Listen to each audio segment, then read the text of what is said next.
Welcome everyone to episode 6 of ARCS Behind the Driver, a special Monday night episode. We got Mr. Dustin Painter in the house tonight.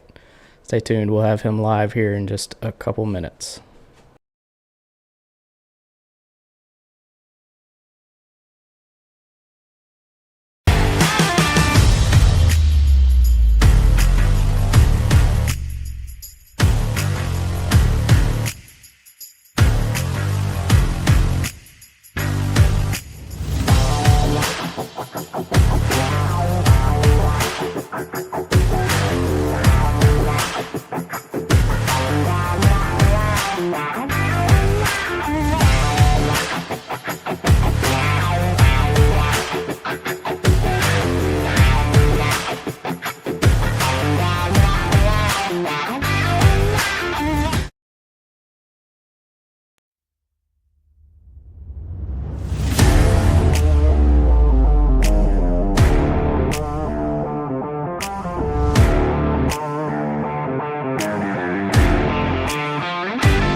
We are live here with episode 6 of ARCS Behind the Driver. We got Dustin Painter in the house. How you doing, buddy? I'm good. Just got done, unfortunately, killing Kent and the Mazdas. Hate to see it. But, well, for the most part, it was a fun race. Not really for me. Yeah, it was a fun race overall. But, I finished second. I put Bradley in the grass, but hey, had to do what I had to do. But we'll Yep. we'll start as we always do, introducing yourself. Tell everyone a little bit about you, and then we'll get into the good stuff. Uh, Dustin Painter, D-Bucks, whatever, Moldy's dad.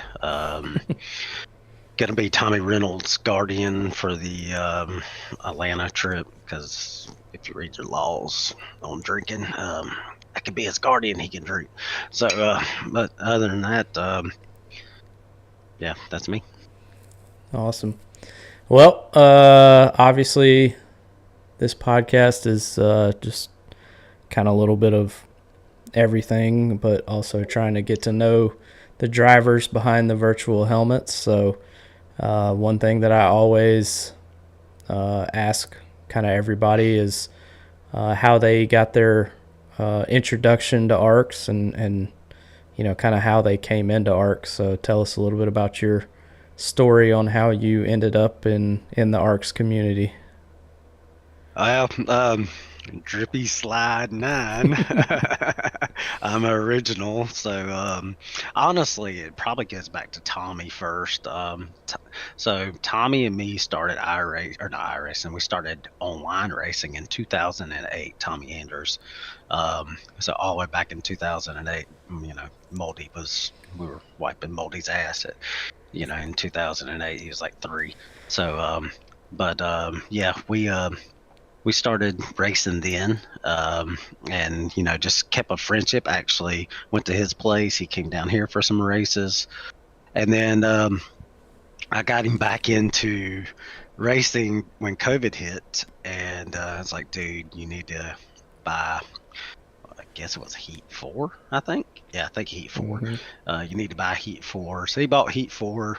We met up with Drippy, and then Drippy was like, hey, I got these guys that are starting a league, which is y'all. Like, come on, why don't you just race? So we were there pretty much from the start, pretty much. The legend of Drippy Slide continues.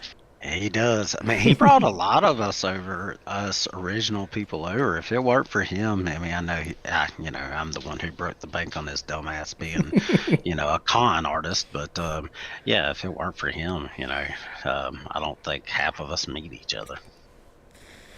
I agree. I mean, I didn't know about TNT until he pretty much told me about it, and that's pretty much where I met you and Thomas Andrews, and there were a couple others in TNT at that time that I remember. Boner 77 raced with y'all from the start. So yeah, it's crazy to think that somebody that has a Snickers wrapper as a lung now, brought all of us together, and here we are, and who knows what he's doing. Probably conning somebody else out of some money. Probably. I gave him the name TNT. By the way, I'm older than I'm 90 years old pretty much. So I remember actually watching Thursday Night Thunder races when Jeff Gordon was a little kid. So I was like, hey, TNT, since you're gonna run Thursday night. That was what it was, Thursday Night Thunder back on the ESPN. Yep. And now they're in their 8th season, I think. So yeah, and go figure. I haven't really raced much TNT. I've raced probably maybe 10 races overall in TNT. Just it seems like my work's always made it to where I could never really do much Thursday racing. I wish I could, because I've always enjoyed running when I had a chance to run those races. Yeah, it's fun. It's always a good time. The first race this year was a little rocky, but we got back on track, and it ended up being a pretty good season so far. So yeah, I love running in TNT, but yeah, I mean, everybody has a life outside of this fake racing that we do. I mean, it is what it is. Some people don't, Quiet gets the luxury of not having to go to work, and he still doesn't show up half the time. I work for Quiet. Yeah, we all do. Every day I work for him. That's I think about him every day when I'm slaving away. I think I can say slipping away. It's probably illegal. Go fuck yourself. Yeah. By the way, we should probably do the ARCS is not responsible for my comments bullshit right now. And if you have a problem, go suck a dick. Yeah. Some of y'all I like to do. Never mind. All right. This is rated R, so I mean, it's. Yeah. I said it's not made for kids on YouTube, so kids. No. Tommy Reynolds and Noah, quit watching. Yeah, right. My kids better stop watching now. Yeah, they better go to bed. Yeah, it's past their bedtime. Yeah, so obviously you've been around since pretty much day one. It's always fun for me. I mean, obviously, I know you. I consider you a friend, and we've gone to the corporate meetings together. I remember me and you were the first ones there at Darlington. We went and had a couple drinks while we were sitting at that restaurant looking at the beach. We were the first ones at Bristol too. We were, yeah. Yeah, we were. Yeah, my dad was. Your dad was there. Yeah. Oh yeah, your dad. Oh, may have fucked that up. Might have eat your dad's cheese dip. Thank you, man. Shout out to my dad too. Where's my alcohol, by the way, man? Exactly. We got Sour Patch Kids. We all got type 2 diabetes now, but we don't have a fucking buzz. But no alcohol. Quick shout out to my dad. He turned shit, I don't even know. I think he turned 61 today. So happy birthday, Dad. I understand. I don't even know how old I am. So when you get to that age, yeah, happy birthday to your dad. Your dad's a cool dude. Really cool dude. Down to earth dude. Just was along for the ride and probably was like, what the hell did he get into with all of us? I mean, Terry Gabbard alone is enough to make you go, holy crap, ain't no way. I mean, he's Terry Gabbard. For the people that don't know, and they won't because unfortunately doesn't have the internet to race with us anymore. He's 8 foot tall and he's on Ritalin pretty much. He's just spastic. I mean, just, oh my God, he needs Ritalin. The weed helps him a little bit, but I mean, the dude just bounces up and down on the walls, and just being around him alone is just, it's a trip. I know your dad had to think, holy shit, who's that guy? Yeah, I warned my dad when we went to the Bristol dirt race, and that was the first corporate meeting we ever did. And yeah, what a trip. I asked my dad, I was like, hey, do you want to come with me? Because honestly, he drove us up there, and I was like, hey, you're gonna meet some people that are, you might not like, or you might, you might get along great with. And I think him and Jacket they're pretty much the same person, I think, so they got along really well. And but yeah, he was pretty pissed that night that he had the damn pot. For those of y'all that don't know the story, my dad makes some really damn good cheese dip, and we had went to Walmart or something that day, and my dad bought like 3 pounds of fucking ground beef and all the stuff to make cheese dip for everybody at that house. And he had set the pot on the stove, had the ground beef out on the counter, had the cheese, the Rotel, everything was out. He went outside with a couple of us, and we all had a cigarette or whatever. We were just out there hanging out. We get back in, and Mayo and his buddy Bobby, the drummer, decides that they're going to make spaghetti, and they're going to take with a bunch of drunks. yeah, spaghetti and a lot of alcohol. Not a good combo.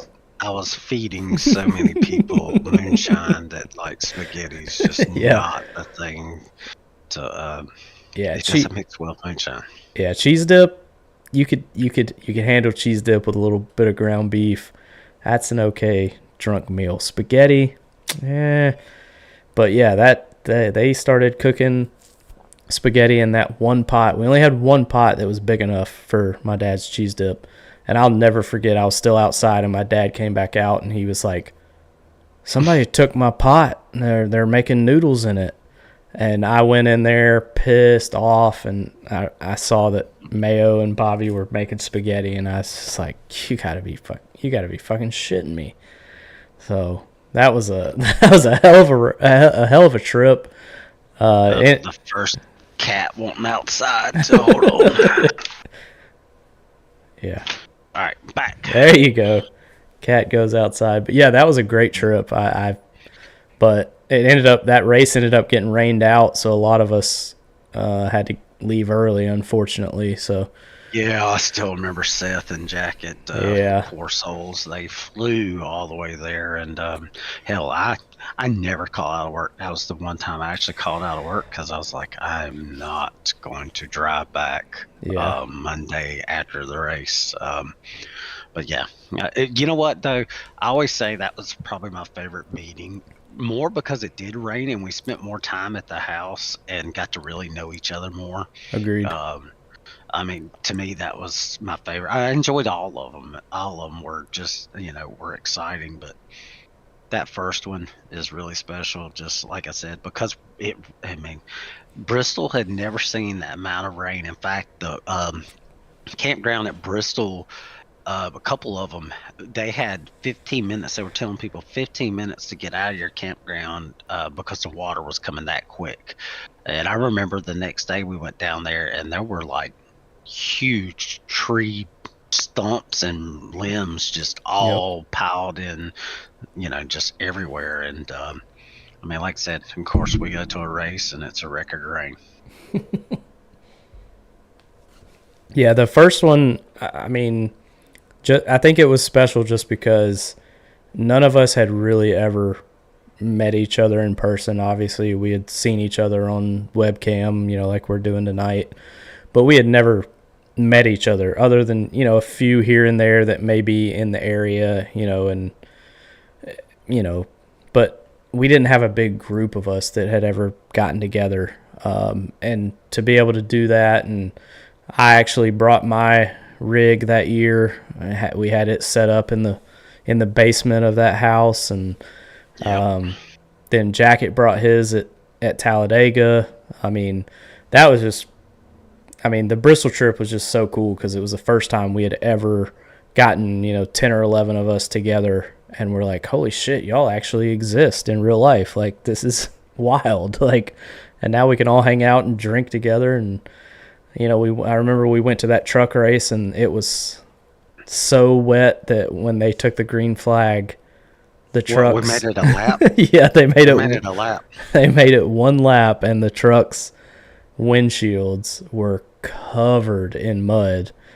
And of course, any of us, dirt racing fans knew that a windshield with wet mud dirt is not going to end well, but they tried it anyway.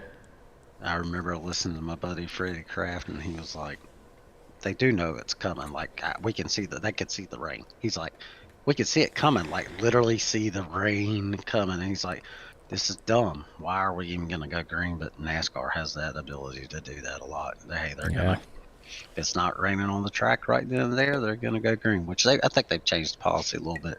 I know one thing. Do you remember who got everybody really started on iRacing? Probably you. Me. Yeah, you were. Yep. You were running other stuff when we were still all kind of stuck on Xbox. I remember that pretty well. Yeah. I remember I was sitting there. Heat was built. I don't know. To me, Heat was built for controllers. I'm not just saying that. I mean, listen, there were guys on wheels that won, but I felt like it was designed for controllers. And I was like, I'm sick and tired of playing this game. And I kept knowing other friends that were iRacing. So I was like, I'm going to jump the gun, buy it. And I think Jacket may have been, or maybe you may have been right behind me, not far long after that. And then slowly but surely, I think the corporate meeting in Bristol is what really brought the rest of the clan together to kind of say, all right, yeah, this ain't gonna fly anymore. Doing the Xbox crap and stuff. I mean, which hey, Xbox stuff was fun. I mean, it was. I miss those times. I really do. I miss the fun. Like tonight, we had Mazda Mondays. For the most part, it was fun tonight. I miss those days more than the 41 cars we had yesterday, which is okay and all, and I kind of like that, but I miss That's wild, man. the fun days. Look, if I'd be lying to you if I'm sitting right here. I'd be lying to you if I said when I started A Squared in 2020, in April of 2020, and it was me, Thomas Andrews, you, I think you were there when we met, what was his name? Puddin' Popper? Yeah, Puddin' Popper. Yeah, at Bristol. Yep. He was in that original race. Puddin' Popper's from North Carolina. Yeah. Yep. Couple others. I mean, we had like 8 or 9 people. We ran at Talladega. It was like, hey, look, why don't we do this again next week? And then it started this thing. If you would have ever told me that A Squared would have 41 fucking Cup cars at Las Vegas, I would have told you were fucking nuts. I would have never believed that it would have happened. But here we are. I mean, we had 40 at Daytona. We had 41 at Las Vegas. I mean, we already have, I think, 28 or 30 checked in for Phoenix next Sunday. I mean, it's wild. It's wild. I mean, and the racing really, honestly, has been pretty good. I mean, there's a couple outliers that have, caused some issues, but I mean, overall, everybody's seems to be racing, with respect, and it hasn't been Wreckfest yet. I mean, I'm sure we'll get there. We'll get to that race that we have a. Yeah, we haven't ran a short track. Yeah, exactly. I mean, Phoenix might be rough. We'll see, but yeah, I mean, these Monday series and Detour on Wednesdays, even TNT to an extent. I mean, TNT has gotten a lot more competitive over the past couple seasons, but man, those like tonight, Wednesdays with the Dirt Series, with what Brandon Proudfoot does, those series are what keeps me sane, honestly. Like that, just to go out and have fun. I think sometimes we've gotten a little too corporate. I mean, I live and work in the corporate world 24/7. Sometimes I feel like we've gotten sometimes a little too corporate. We need those nights where we can have fun, cut up, be ourselves, not worry about, who we're going to offend. Me, I don't give a shit about offending anybody. Go fuck you if you feel like you get offended. Yeah. Hey, I don't either. That's why me and Feem do that podcast that pisses people off all the time. Yeah, that's, I don't get offended easy.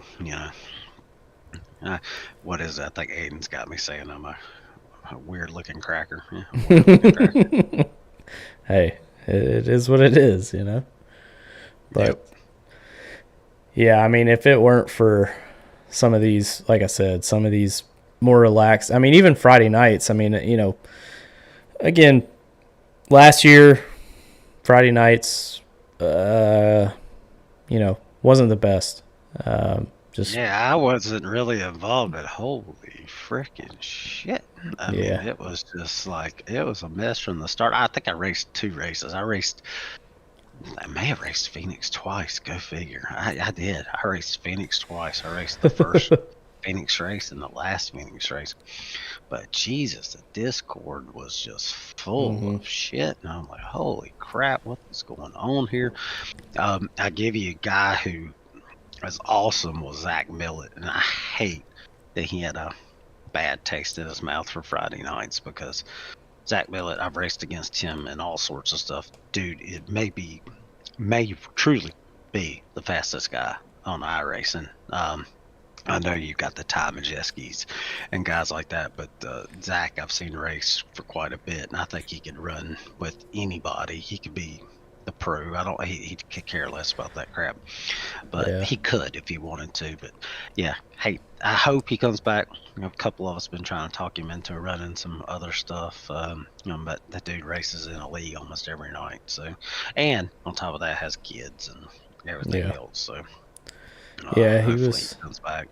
He was definitely bad fast for sure. So yeah, well, I liked racing with him just because, I mean, I love racing with people that are fast. I mean, that's what makes me better. I can watch them, I can see what they do, and try and make myself a better driver. I mean, I will never shy away from competition. I mean, like I said, A squared 40 drivers, and hell, I was up Oh yeah. there. I was up there leading laps at Las Vegas, and I was like, Yeah, "What yeah, I saw you. the?" I was like, "What I the saw you. Then I hell?" then I passed you at the very end right Yeah, there. yeah, I And ran out of gas. I'm learning quickly.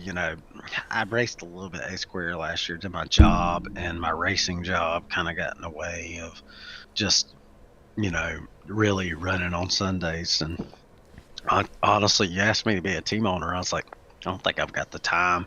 And I still don't know. Dirt drafted me. It's like, Dirt, hey, listen, when race season starts really hard for me, I'm going to be busy.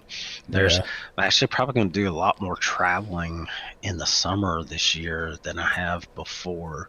Um, Usually I'm local spotting, and I still may be. I really don't know my schedule yet this year. I do know I'm going to New York a couple of times to spot up there this year. So, just once I get weekends off starting June, it's going to be tough for me to try to make every race. But, yeah, dirt draft me, so I'm going to do whatever I can to try to show up as many weeks as possible. yeah. It's been good to have you back for sure. I know. I saw that. I saw in the sub report that Briley is actually subbing for Richie this week Yep. at Phoenix, so I'm excited to have Briley back. I love racing Briley. I mean, tonight's a perfect example. I mean, I run his ass all the way into the fucking grass, and he still fucking beat me. I mean, and I've never had any issues with Briley except for that TNT race at Talladega where he wrecked me. Oh yeah, we remember I'll never everybody forget that. races. Oh yeah, Hey, we'll get to that later. Don't worry. yep. Oh yeah. But no, it's good to see Briley coming back. I actually, no shit, I actually asked Aiden if he would sub for me at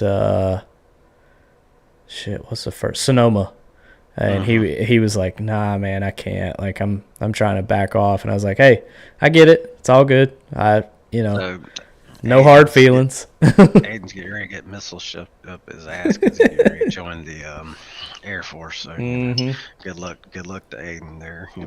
Yeah, Um, we'll miss you. Well, some of them. Well, they thought, hey, there's gonna be a party with some people. They ain't gonna miss him. yeah. Yeah, Rick said, imagine an Aiden Norman sub at Sonoma.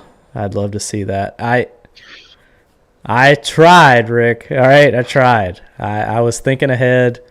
I knew I was probably going to miss. Honestly, road courses, not, Hey, not my thing. I told Toby, I said, I got some road courses. You want to sub all of them for me? I'm good with Yeah. that. You come I sub mean, them for me.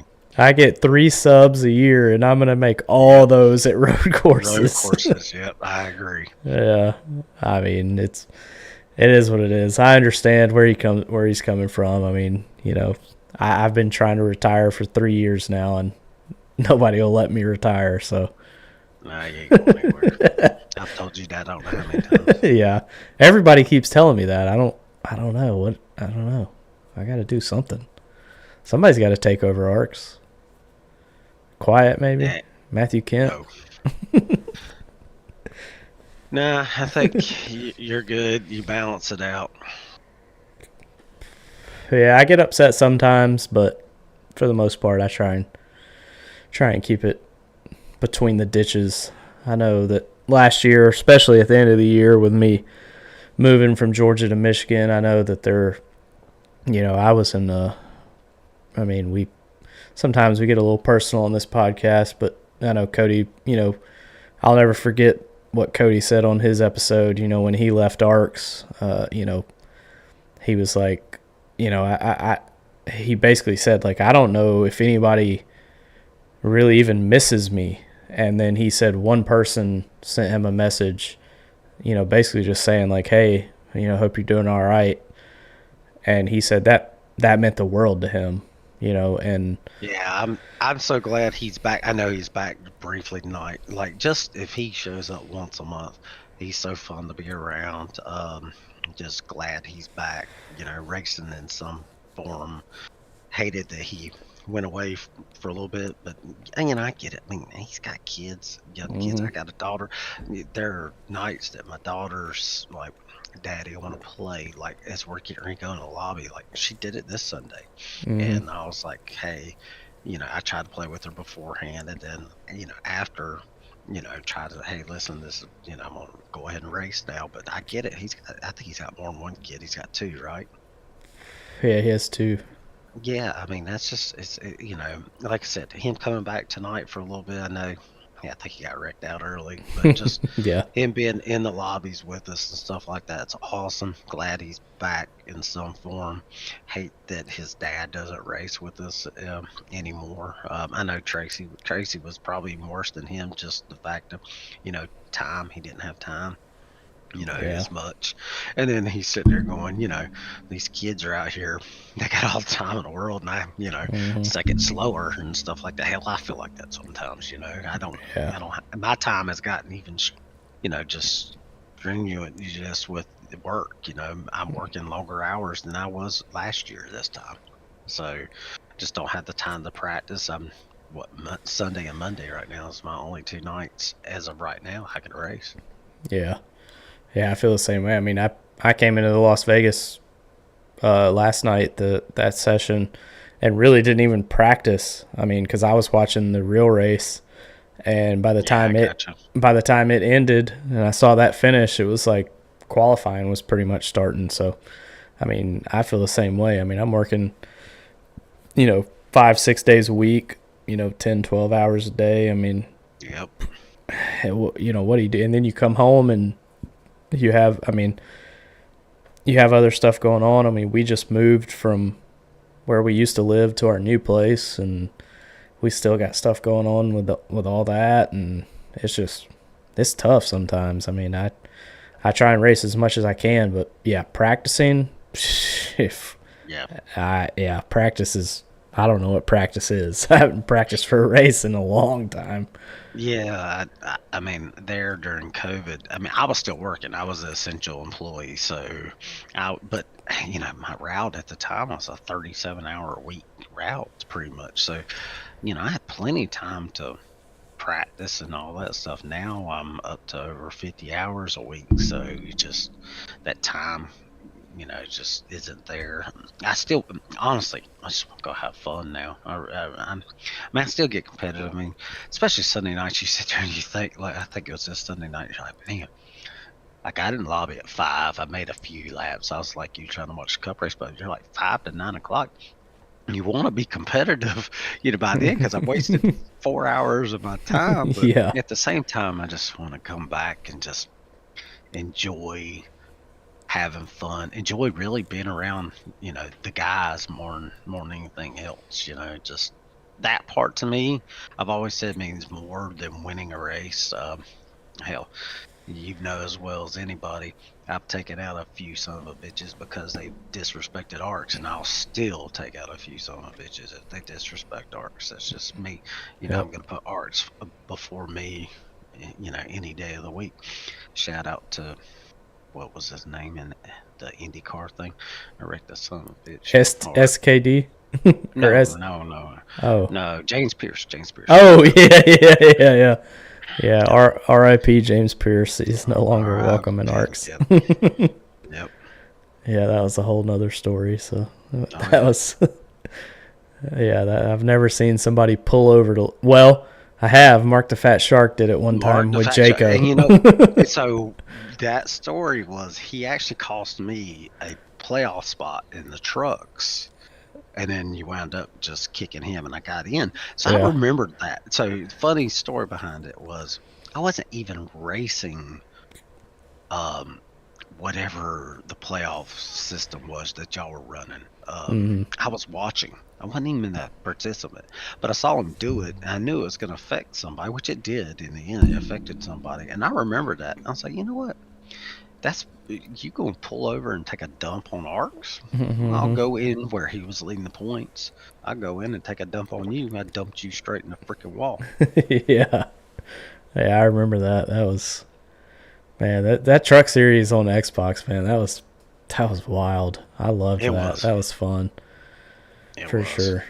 We had a lot of good times on Xbox. It's crazy to think that we moved from there, because I know, like we had mentioned going back before, you had gotten on iRacing kind of first, and then that whatever year it was, I don't know if it was, I guess it was 2021 maybe. It's probably the end of 2021, because y'all have wanted to stay in for a full season of 2021. Yep. Finish that season up, and so I met the OG guys, which a lot of them race with us today. I met them online, and I was racing a couple other modified leagues as well that some spotters were in, and so yeah, I kind of got on there, and then y'all gradually, pretty much, I think, was Monday Night Lightning 2022. I think that was the first league. It was that really that started. Yeah, because I got iRacing in December. I bought an old computer off my cousin Daniel Roberts. Daniel, got a really good baby.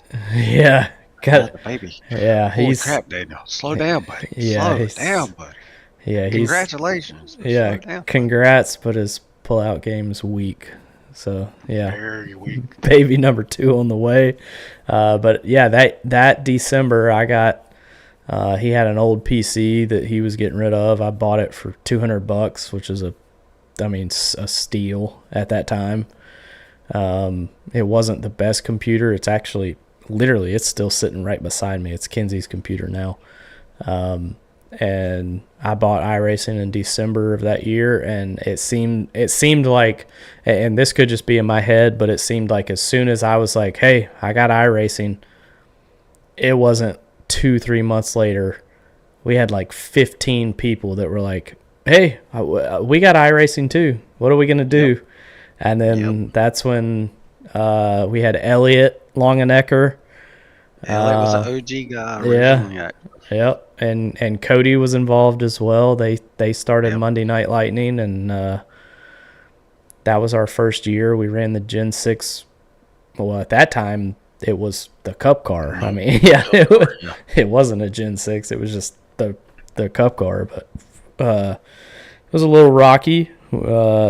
Elliot has a little bit of a temper. So he had ran his course with OG before coming over, which I did not have a clue that he had raced with us in Xbox first. Had no clue that he was an Xbox guy until he said his name, because who's Elliot Longenecker? We go by D-Bucks. Most people know he's D-Bucks, not Dustin Painter. So, and when he said his name, I said, oh, yeah, you did race with us. Yeah, Elliot was always short-tempered, not admin material at all.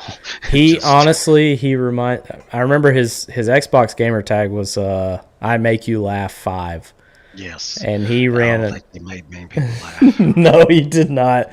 Don't know why he picked. It's like Quiet. Why did Quiet pick Quiet as his gamer tag? Because he never shuts up. Why Elliot picked I Make You Laugh 5 as his gamer tag? No idea. We've been around long enough to know that Quiet's official gamer tag was Peanut Popper. Well, yeah, but that got banned by Xbox pretty soon. So. But so Elliot, and I talked about it last podcast, but I need to reach out to him because I haven't heard from him in forever. I know I always got along great with Elliot. I did too. He just would get so bent out of shape so easily that I know he went through some health. Yeah, he was going through some health issues. I think COVID was bad for him. So, he was on like a heart transplant list for a long time, and I know he had some surgery, and I don't know if he actually got it. I think he got like a new heart, but I don't know. Cody would probably know better than I do, because I think him and Cody were a little bit closer than me and him. But I'd like to reach out to him and just make sure he's doing okay. I mean, he still he was a part of the community. Oh yeah, regardless if he's part of community. And just like I said, I never actually ever had a bad run in or any bad words. In fact, we got along actually great. It's just Yeah. overall, I think for the most part, it was, you know, you got guys who were coming in that were part of ARCS from the beginning, like Tri-Strand. And it's coming in, and Elliot was just like demeaning the whole second tier thing where he called Prophet and which is Tommy Withers and Mm-hmm. Tri-Strand second tier. I'm like, those Yeah. guys have been around for the beginning, and like they were getting dumped on from the start. And I'm like, dude, these Yeah. guys are the core base Yeah. of ARCS, and like Yep. they come in and next thing you know, they're treated like scum. I mean, people were gradually getting the computers, so Mm-hmm. I mean, they had been around beforehand. I know that they didn't know iRacing yet, but still had been racing with us for a while. There was just a lack of respect for the people that had been there. Yes, they were new to iRacing, but they needed time. I mean, we probably should have just kept it simple at the beginning, made it real simple Yeah. until everybody got up to speed. But hey, when you start out a new league, a lot of times when people start out new leagues, it takes a little bit, and it's going to take a little bit of growing pains. I mean, hell, when you get new drivers like TNT's had phenomenal seasons where they've gone green flag. Last year was just stupid. Like, they didn't have a caution for 5 races. Got new people racing. I told Tommy Andrews at the beginning of TNT this year, so expect some growing pains, and he knew it. Yeah. But expect some growing pains. It's you got a bunch of new people that aren't used to racing with each other. They aren't maybe not even used to being in the chat with everybody. So Yeah. just that takes time to learn new people. We're gonna have it at A Square eventually. I think I think people already are starting to learn. Who you can race hard with. Do you have to maybe I'll let you have that because you're gonna go wreck somebody else or yourself in about 5 laps, so I'll just let you go ahead and have the position, and Yep. just that's part of it.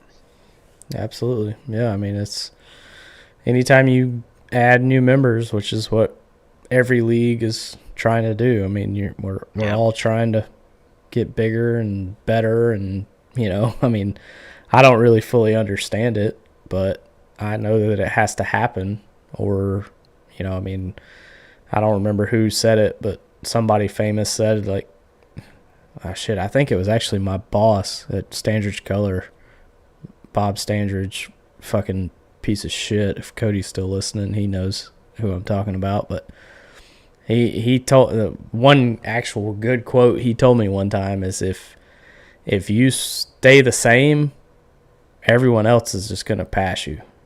You have to constantly be looking to get better, looking to get bigger, growing, all that shit. And damn if ARCS hadn't done that. I mean, started in 2020 with 10 drivers, and now our Discord has, I mean, we're almost at 300 people in our Discord, which is just I know. wild. It's insane. It is insane. Like, but and we're still growing. I mean, we've partnered with a couple other leagues. HTL's kind of, we've grabbed some drivers from HTL. Some of our drivers race over there, and then ABN is obviously pretty much broadcasts Saturdays, Sundays, and then Rick James obviously is broadcasting Thursdays and Mazda Mondays. So I mean, it's just crazy how much we've grown in the 4 years that we've been around. May have talked him possibly, not official yet, into doing the super late models, which means y'all son of a bitches don't take it still too damn serious because people get so damn uptight about broadcasting. I enjoy the broadcast for the fact that people get to enjoy it and stuff, but Yeah. like people get so freaking uptight about broadcasts. Of course, they don't ever want to pay for the broadcast. When you say, "Hey, can you donate to the broadcast?" Hell no, but I want to be broadcasted. But Monday super late models will still be a little laid back. It's gonna be fun. It's competitive. We're competitive. We're competitors, but it still ain't gonna be Sunday and and Thursday. Yeah. It's gonna still be fun. Yep. But Those will. I mean, Sundays. I mean, even going back to when we were on Xbox. I mean, A squared has just always been where like everyone shows up and everybody means business. Not saying yep, that TNT doesn't. I mean, TNT is very professional. SNS, well, fuck, half the time the lobby's set up right, half the time it's not. I mean, but still, they're very professional in what they do. yep. But it just seems like that Sunday A squared series. Maybe it's because of the day. Maybe it's because of the car. Who knows? But it's just A squared has just always been like that. Just a little extra. Like nobody's joking. This is serious. Like we're coming to compete. We're coming to try and win. To try and do well. And it just seems like it's always been that way. Well, I always felt like, especially the last 2 years, like A Square's been more. You got separate chats. TNT's more brotherhood. Like Yep. it's. Here we go again. The damn cat again comes in, comes out. Gotta go eat. But TNT's like the brotherhood. We've always been in the chat together. Like honestly, TNT has always been. And I don't know about this season. The only thing I've done is sponsor this year for TNT. So I've watched a couple races. Um, when I'm working or waiting for a store to open up on Friday morning at 3 o'clock in the morning. But like TNT, it was a badge of honor not to bring out a caution. Yep. Like it was, you didn't want to be that guy. Where Sunday was all, Sunday the last few years has been, hey, listen, I'm gonna race hard. I'm gonna race you really hard. I don't really care because you're not on my team. You know, it's kind of, one for all except for my teammates. Where Yep. TNT's had to be more, focused on each other and stuff because hey, you're in the same chat with each other. That's So hey, that's huge. I mean, yeah, you're not going to make the same move if you know yep, that dude is in that chat with you. yes, yep, Yeah, exactly. that within 5 seconds of you making some stupid move, that guy's going to be like, "What the hell are you doing?" Where with A squared, it's like the only communication you have with that other driver is over iRacing comms, and those are Yep. restricted to. Those are restricted. Yeah, you got to be careful on what you say, so Yep. you kind of can get away with it. So yeah, I Yep. agree. I've always loved TNT being, everybody in the same chat because I think that does help. Like, somebody runs your ass over, that driver's in the chat with you, and Yep. he's going to be very upset with you. So yeah, it's I love that part of it. Yeah. Well, like I said, both are different and, you know, overall, but they both are very highly competitive. It's cool that they've been different cars for the most part. Now, it was the ARCA car now. It's Hmm. still the ARCA car thing. But ARCA car and then A Square is the next gen, which we all hated last year. And I think we're Hmm. all kind of getting around it now this year that, you We're know, getting that familiar we're with getting it. we're getting there. Yeah. Yeah. All right. Well, I'm going to ask you a question, then I'm going to go piss, and I'm going to make sure to mute my brand new fancy mic so nobody can hear me piss. Okay. But I'll ask you. So it's a two-part question. I've asked everybody this. We'll start with probably the easier one. But who is one of your favorite, or maybe a couple of your favorite drivers to race with in ARCS? And I will listen to your response, and then I'm going to go piss. Probably Seth Wansing and your cousin Cody. They're both hard racers. Seth and me have had our duels. I mean, he's gonna lean on me, and I'm gonna lean on him, and gonna race it just absolutely tooth and nail. But for the most part, clean. I think there was a TNT race at Irwindale where he spun me, so I spent 50 laps pretty much dogging the shit out of his back bumper, just beating it off, and he got the point.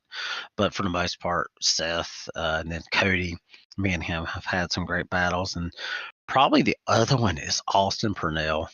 Austin Purnell, um, we've had battles from OG to ARCS where 9 times out of 10 I'm in second place and he's in the lead, but we're usually 1 and 2 on the short tracks and just had a hell of a battles.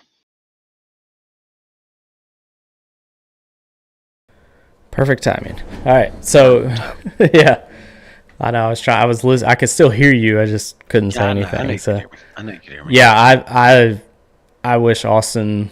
Hopefully, he can come back and run some races with us. So I think Austin. I need to actually. I'll reach out to him because I know Super Late Model is coming. But I think Austin really. So Austin had a baby, or not too long ago. Said baby's probably 1 or 2 now. I actually saw him at Orange County Speedway. Finally got to see him race. I was actually spotting for a modified there, and actually got to see him win the championship for. I guess they call it Charger Division, which is like a limited late model, a little bit like a limited late model. But got to see him race there. I think the kids and the race car. I just think it's the reason why he's not as racing as much. But I'm gonna try to reach out to him. I'd like for him to run super late models with us again, which means I'll finish second to him again 9 times out of 10, or I'll finish third or fourth. I mean, we got some guys I think that are going to come in that are really fast this year. Me and him had our battles, but clean. I mean, honestly, we may have gotten into it a couple of times, but for the most part, super, super clean. But hopefully we get him back soon. It'll be fun. And then, like I said, Seth, and then your cousin. I mean, we've always, your cousin was the benchmark when we first got into iRacing. You wanted to beat Cody, or you wanted to, kind of come close to, beating him and stuff like that. So, always those are the guys I like racing against. Yeah, he was. He actually got iRacing probably around the same time you did, because it was you and it was Cody that was telling me, like, hey, I mean, that's one of the reasons why I bought that PC, is because Cody was like, hey, Daniel's got this PC, it's an older PC, but it'll run iRacing. You won't be able to run it on super high, detail or anything, but you can run. And he was like, I remember he came over to my house and helped me set it up and helped me, get everything downloaded and because he wanted me on iRacing. And I'll never forget Monday Night Lightning. I mean, Cody was just bad fast. I mean, he was. And now it's funny because you talk to Cody and he's like, I'm a 10th place driver at best. Well, I mean, when you step away, yep, you just and I mean, let's face it, this iRacing is good for the younger crowd for the most part because they have more time to hone their skills, and he's stepped away a little bit, so like I said, I hope he just stays, just because I want the dude here. I like the dude. I want him to have fun, enjoy the community. So, like I said, I'm glad he's here if he's only here once a month. Kind of like Davy Jones. He stepped away for like 2 years, and he still thinks he's the best iRacing driver of all time. And yes, Davy, I'm calling you out. Oh, Davy. Davy was more or less Will Ferrell at Talladega. Yeah. He was 1 second from being arrested. Hey, yeah, for real. Yeah, we won't get into that story tonight, but yeah, that was. And for anybody that remembers the original Monday Night Lightning on Xbox, it was not a good. It was not a good time. No, it wasn't. Poor Jacket. Yeah, Hey, Jacket got all Jacket was doing was keeping points. Right? yeah, all Jacket was doing was keeping points, but he got the brunt Yeah. of the abuse from people Yep. complaining and stuff. Poor Jacket's like, hey, I'm just keeping points, man. And I didn't even. And That was another one I didn't even race, but it was like yeah, I I just ran remember how that. bad it was. I ran that pretty much full time, and it was awful. Yep. And yeah, I mean, Jacket got a lot of the like you said, got a lot of the lash back or whatever it's called. But that's just, I mean, that just happens. Like, people view certain people as leaders. Jacket, obviously, the dude's, I mean, I respect Jacket probably as much as anyone in this Discord, Yep. because Jacket has never done. He races me clean. I mean, we had a damn good race at Las Vegas. He was in the 99 car subbing for Stitch because Stitch doesn't race anymore. Who? Exactly. And me and him were up there racing. We were in like first and second there for almost 20 laps, and I knew that I didn't have to worry about getting turned because I knew that Jacket was behind me. I mean, Oh yeah. I just have so much respect for him. I mean, if anybody was to ask me, who my favorite driver or the cleanest driver that I race around, Jacket would be my number one. I mean, the dude, I can race him, and we know, and I think he does the same thing with everyone else. We know that we can race each other hard, and we still won't wreck each other. We'll, Yep. we'll race each other, fucking balls to the wall, and both of us will still be racing at the end of the race. I mean, that's something that's just kind of special to me. I forgot what I was saying. I think usually I you drank ask too much. Who's the driver you?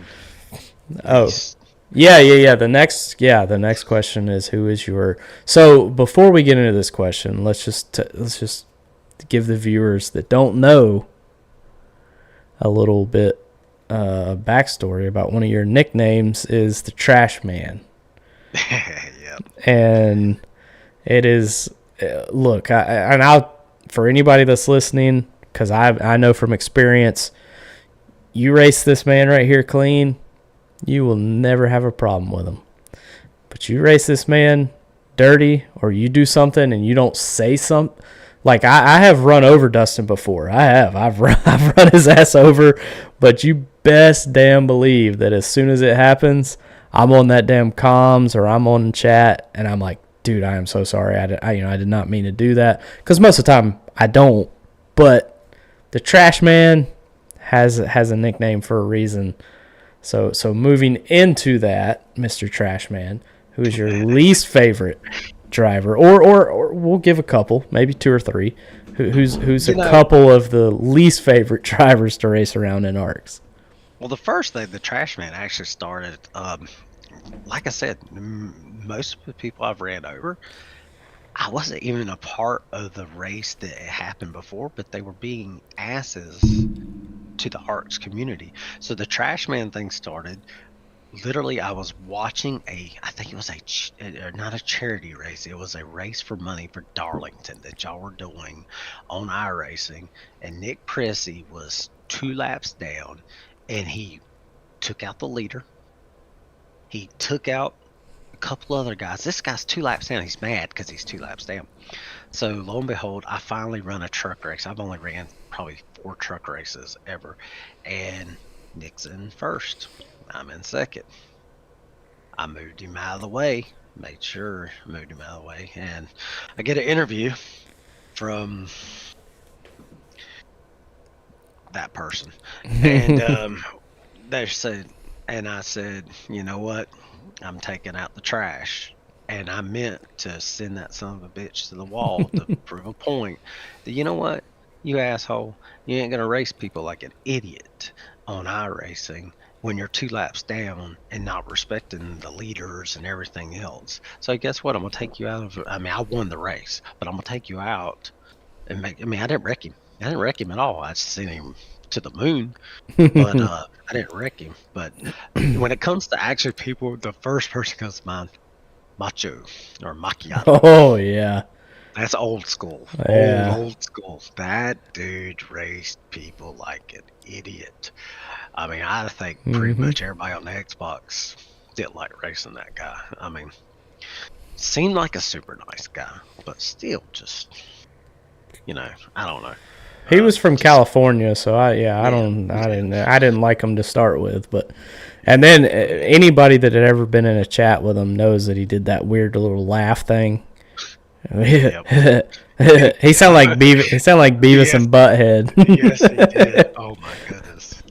I mean, I know that's Yeah, mean to say, but damn, if you were ever in a, because A Squared back when we were on Xbox, we didn't have team chats. We were all in the same chat, just like TNT. I mean, yep, that's all we knew. We didn't have team. yep. Well, we had teams, but we didn't have the chat because Shoot, we until Discord, we yeah, had to we had have a certain Xbox. amount because Yeah, then you were out of chat. yeah. You only Once you had go 16, that was it. 16. Yeah, 16 in an Xbox We party, and we had to find Discord because we grew the field so much that yeah, that's the only way we stumbled across Discord was because we ran out of chat space. yeah. But I'll never forget. I mean, when we finally did get Discord, and I think Tristan actually, shout out to Tristan because he's the one that recommended Discord to us Yep. back when we were kind of, we got to the point where literally we could not run more than 16 cars, not because we Yep. didn't have the drivers, but because we couldn't fit them all in the chat on Xbox. So Yep. that's when we started up the Discord, and that's really when ARCS kind of started growing, because now it's like, oh shit, you can have 99 people in a chat. It's like, well, oh hell yeah, let's do that then. But yeah, that dude, I don't know what he's doing. I haven't talked to him in forever. Yeah, it was a But good thing he didn't get IRS. My ass would have wrecked him every chance I got. But no, other than that, really, honestly, even Pressy cleaned it up, raced better. mhm. For the most part, most everybody, hell, I'll give you one. This is not in ours. This is OG. This is a guy I met in person. Really cool dude. But I got wrecked 2 weeks in a row by James Kerr. And Damn. this is OG lobby. And I come down pit road and I said over voice or over Discord, I was like, my car better not get fixed. Well, it got fixed. And I came out of pit road and I monster trucked the shit out of him. James Kerr and me have never had a problem since. James Kerr's one of the coolest dudes in the world. Wish the dude had better internet so he didn't drop in and out I all the know. time. But I mean, like I said, for the most part, you wrecked me and you apologize. I'm over it. I mean, hell, your cousin wrecked me in Martinsville for a TNT win. I was mad for a minute, Yeah. and then I was over it. I mean, like I said, I enjoy racing him more than anybody else. Nowadays, I try not to get as, like I said, I don't get to race as much. I just want to go have fun. I mean, I want to be competitive, but at the same time, it's just not as worth it. But once again, if I see somebody causing a problem in ARCS and Yep. the community's like, I've had enough, this guy keeps wrecking people, guess what? I'm gonna show up and probably gonna wreck your fucking ass. Yeah. Hey, that's sometimes the trash man's got to take care of business. And you may not have wrecked me at all, Yeah. but it don't matter. Hey, I still have a beef with the 27 car, and it's been like 3 Yes, you do. seasons. Yes, whether it be Mulkey or whether it Yeah. be Whether it's poor Mulkey got roped into that. he really did. I mean, I really don't have.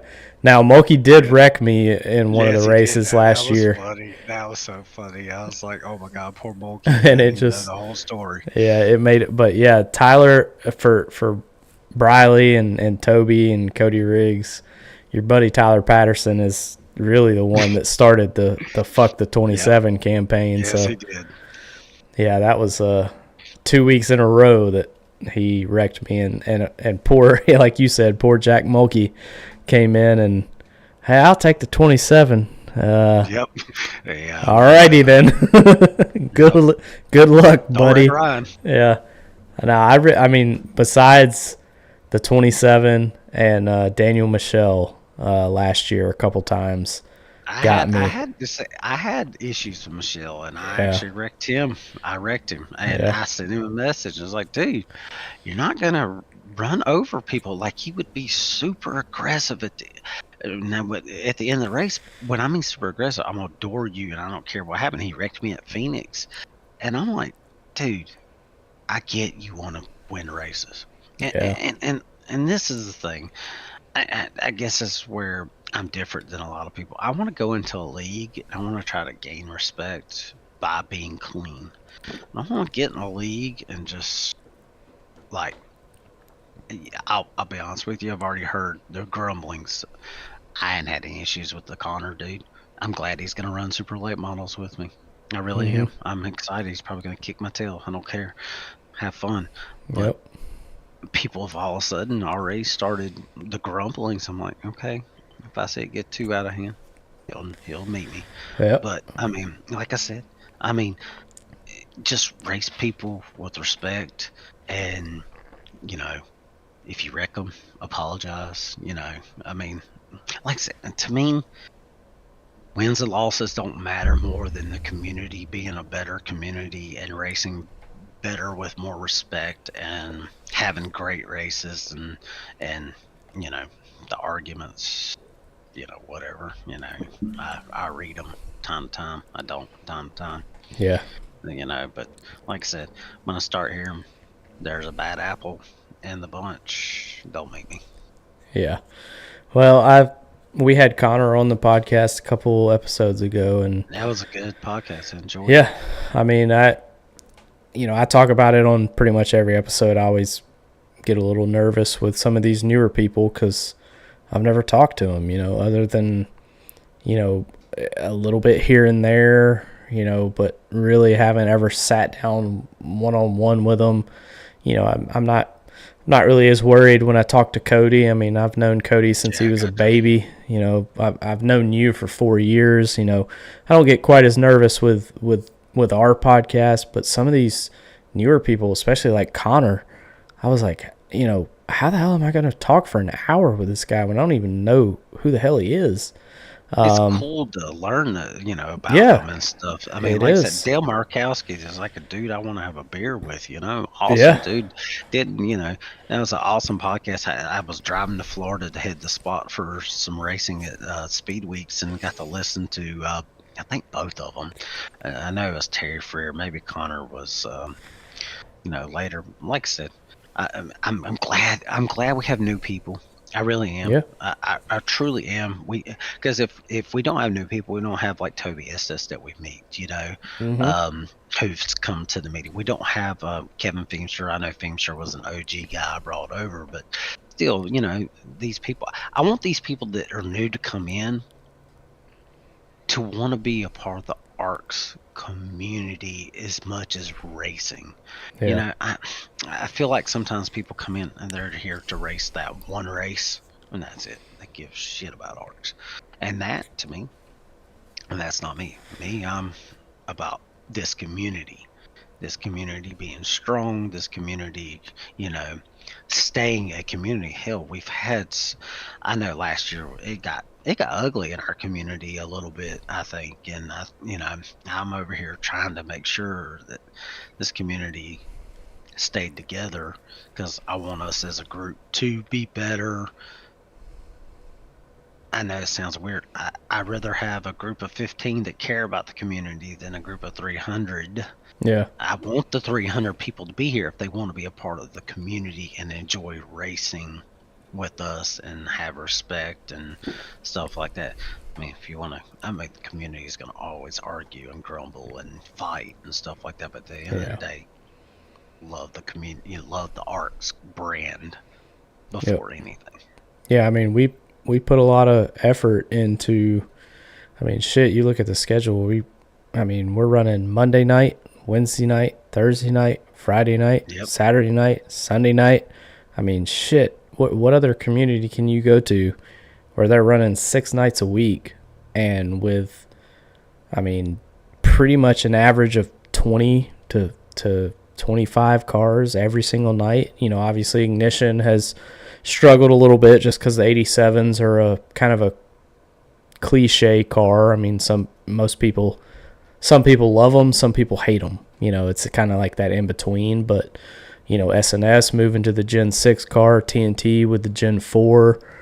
You know, I mean, literally, shit. You could come race in ARCS and be a part of this community, and you wouldn't have to run another league unless you just wanted to, which we're fine with. You know, we're not like, oh, you got to race ARCS or, you know, get the hell out. Like, we don't, you know, we don't care, you know, but we have the opportunities to where you can come in here and hang out with some really cool people, literally 6 nights a week if you wanted to, or you could run one night a week. You know, we don't care. It's just, you know, at the end of the day, I mean, look, the broadcasting thing has gotten crazy. I mean, it's, we've, you know, we have ABN for SNS. We have, you know, we have ABN for Sunday nights, but, you know, we're in a couple weeks time, we'll be put on their second channel, which,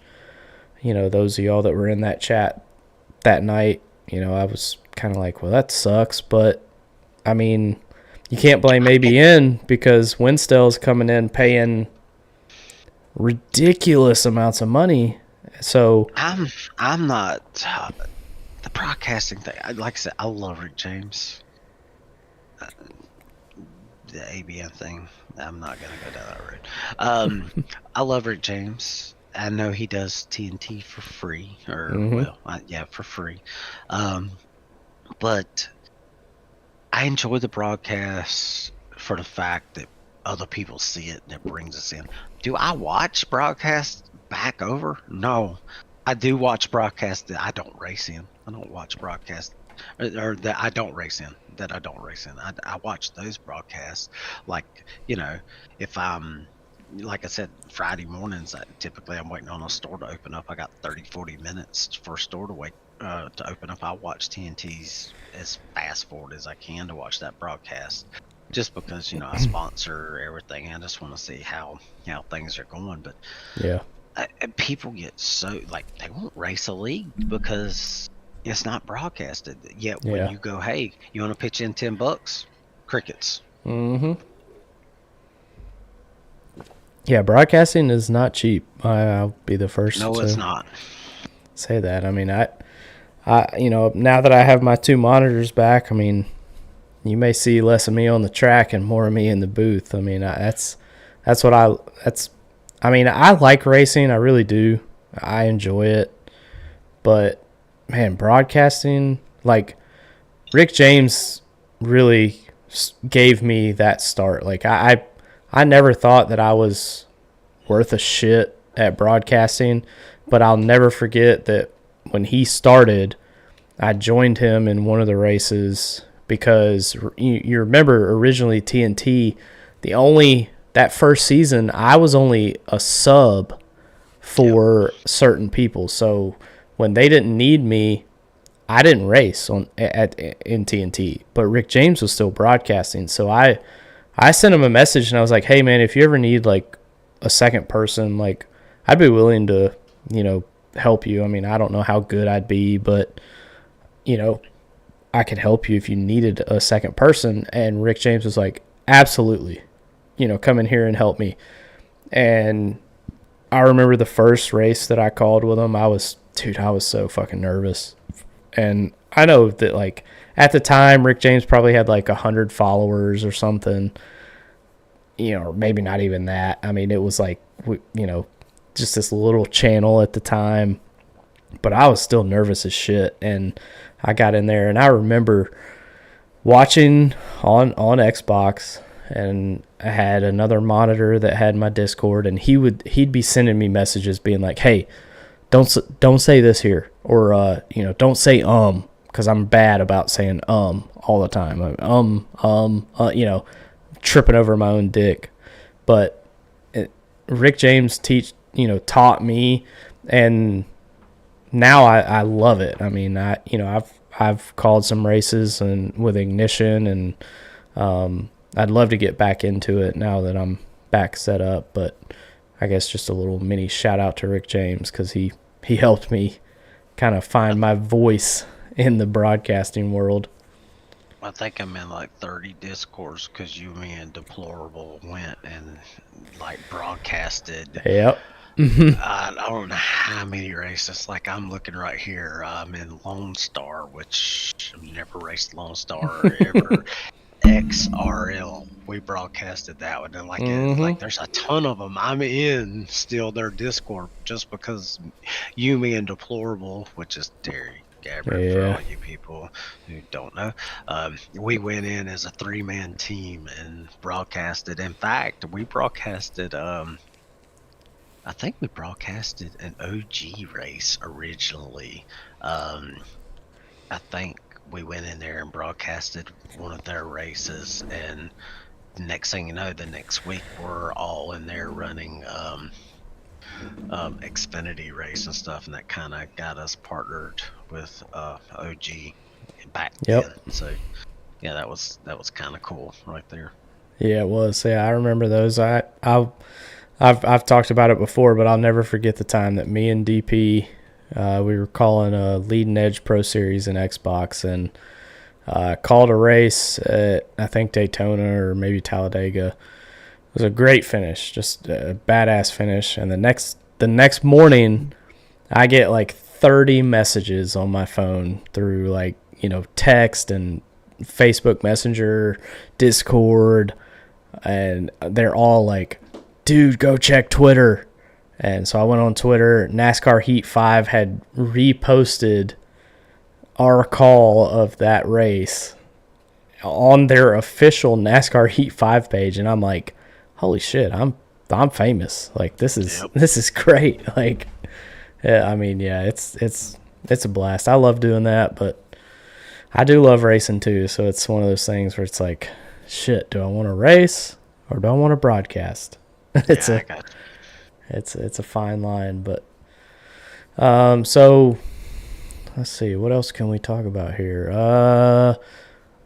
We'll ruffle some feathers here. Why not? I mean, obviously the past couple weeks, you and the 31 machine have maybe not had the best of times out there.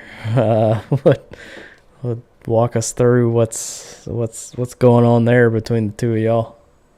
Not much. I mean, like I said, tonight I was trying to give him a push right there at the end, to push you ahead right there, because I was at the top and I was like, yeah, they ain't gonna work because they're gonna all probably come wrecking. I've learned on these super speedways, it's probably better to be at the bottom than the top.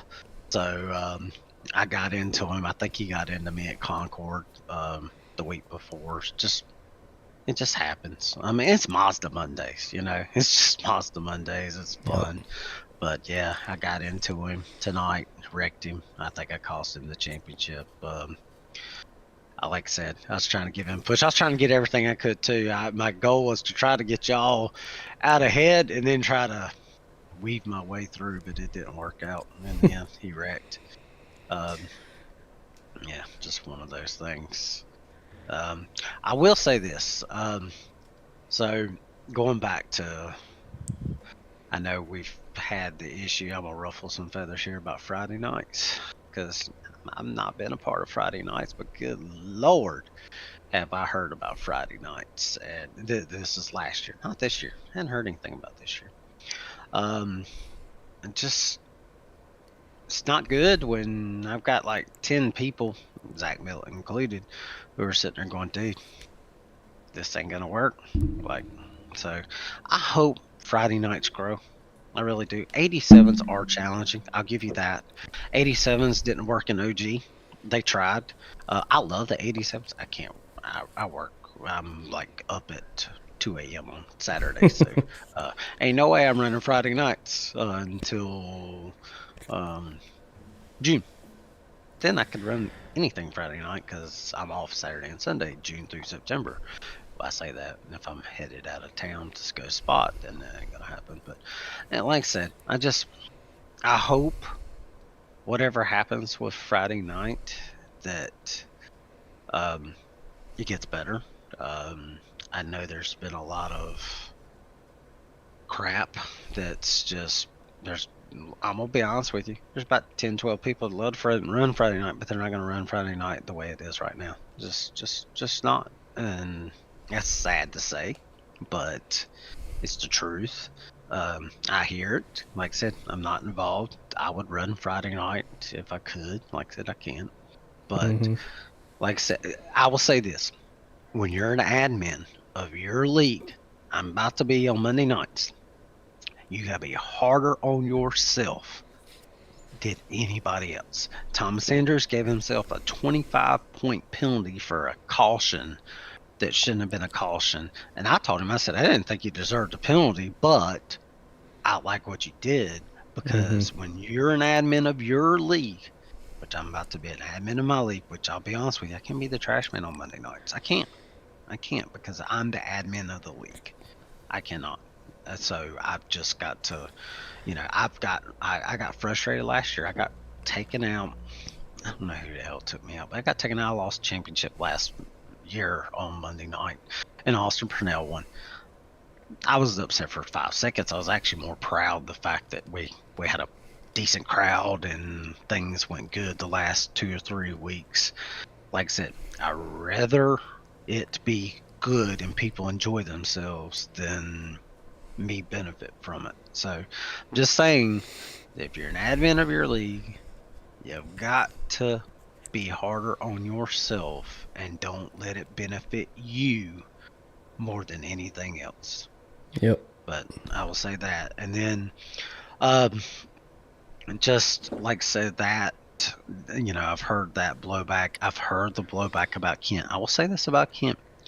I'll say this about any race director. I deal with real race directors every weekend.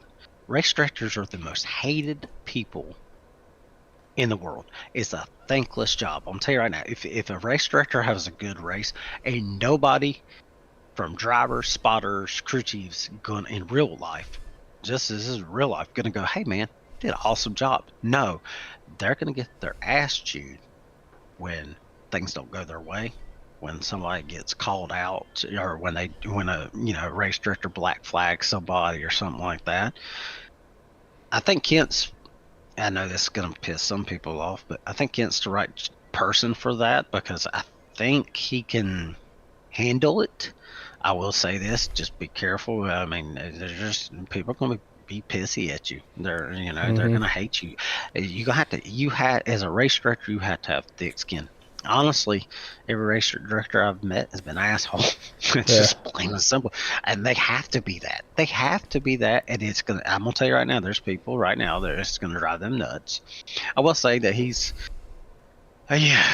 God almighty, I got a rule book longer than the real NASCAR book with him. I'm like, holy shit.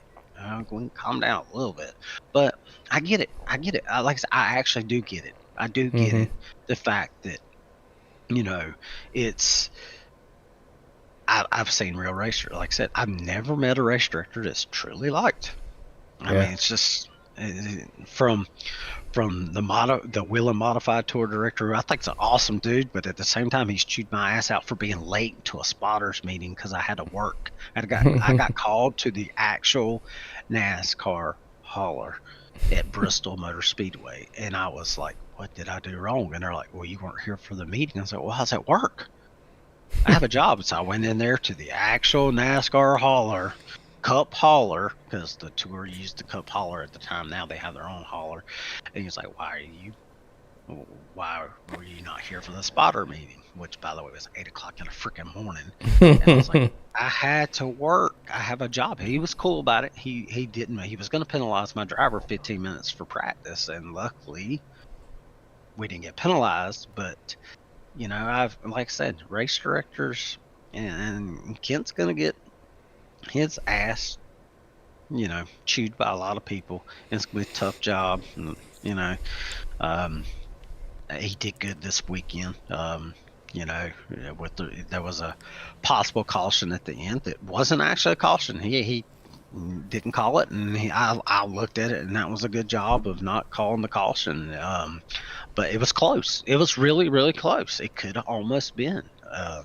But like I said, it's gonna be a tough year for race director with 41, 42, 43 cars. Yep. The hauler, I don't envy y'all at the end of the night with the hauler. Spending hours Yes. going over that stuff. Yeah, but Yeah, like I said, it's 2.5, almost 3 hours usually after the race ends, and that's what which is insane in my mind. It I is. think that's insane. I mean, good lord. Now, It's once again, wild. I created the freaking hauler too. Yeah, it's your fault. because guess what? Guess what? I'd actually I've been a part of real hauler meetings. Usually the hauler meeting, if we do it a little bit different. Usually the hauler meeting, when you get killed, I've been called to other haulers too before. Usually it's because my driver wrecked somebody in real life, and they want I'm gonna get a driver. beer. Keep talking. They want the driver, they want the crew chief, and they want the spotter to the hauler. That's the worst thing you ever want to hear as a spotter, because you're gonna go to the hauler, and in the hauler you usually don't talk.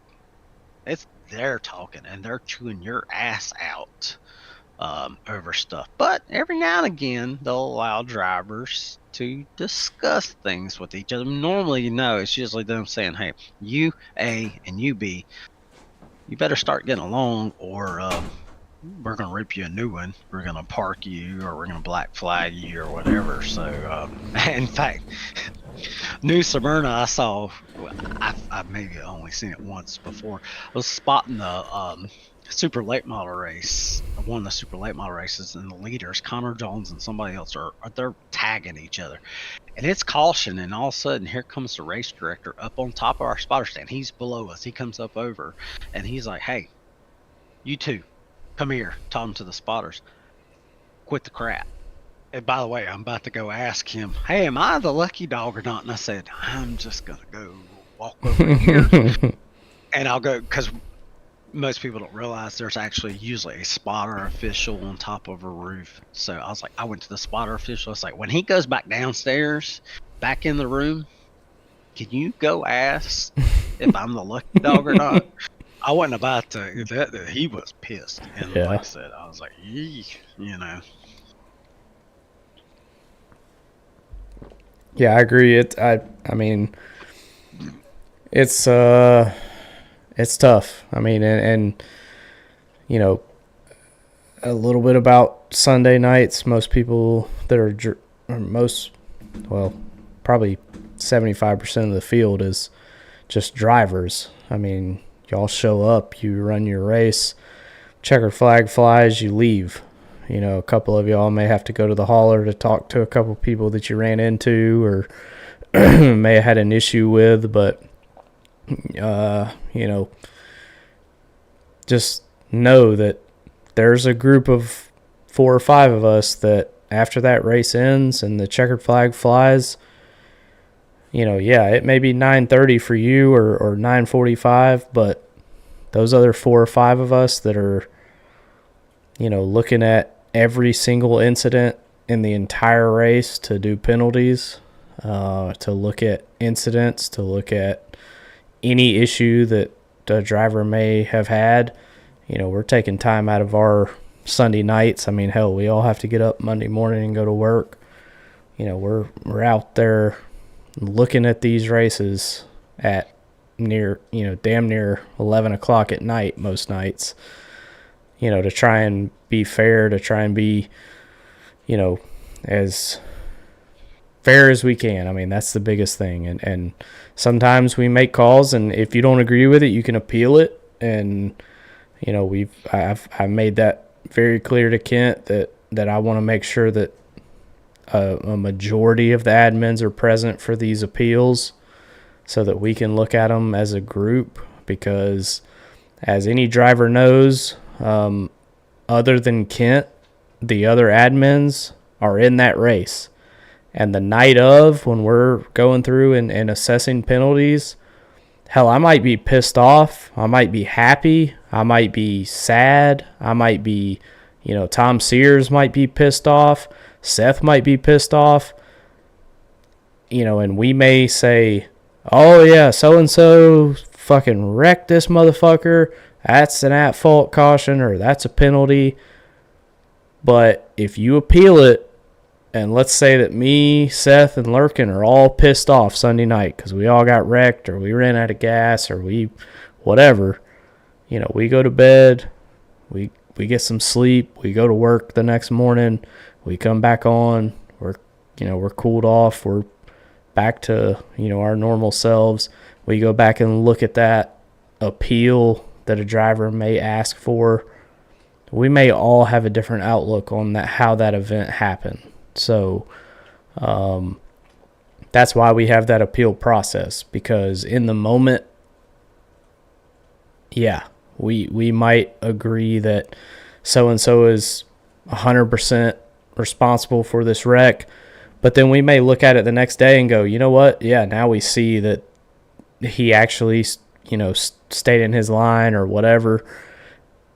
And it may change. It may not also. I mean, we may all look at it again the second time and go, no, it's pretty much this guy's fault, But that's, I think, the good thing about the appeal process this year is, penalties. If you do get a penalty, you can appeal it. Now, you have to bring us evidence of don't just say, hey, I appeal. I want an appeal. I don't agree.